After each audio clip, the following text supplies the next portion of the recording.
Molim. Alo. Recite, boje lakovi. Alo, dobar dan. Jel me čujete, alo?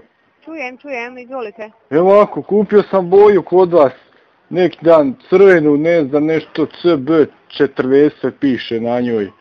Ne znam, nija više, neki dan to bilo.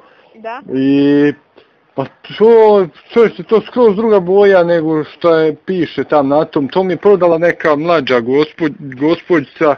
Ja sam pitao lijepo, ona mi dala to, ja došao po zidu razmaz, ono, kako govno izgleda. Pa to niš sniči, pa ja ne znam. Kakva crvena, kakva boja je? Pa ne znam kakva, neka japanska crvena.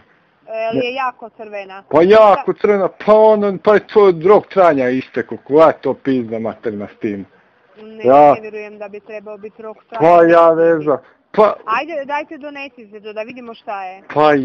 Pa onda neko znakovi, ja dao djeci malo da farbaju, potom ono znakovi neki svastike, kukasti križevi potom, šta je to, koja to pizda materna, djeca odmah po zidu počela crtati, pa to nevjerojatno stvarno. Ništa, vi morate tu donesti boju da pogledamo, postoji mogućnost. Postoji mogućnost da je recimo nešto se dogodilo, ali vi dođete da vidimo šta se dogodilo sa tom bojom, uvijek postoji mogućnost nekakvog rješenja. Dobro, ajde, zdravo. Doviđenja.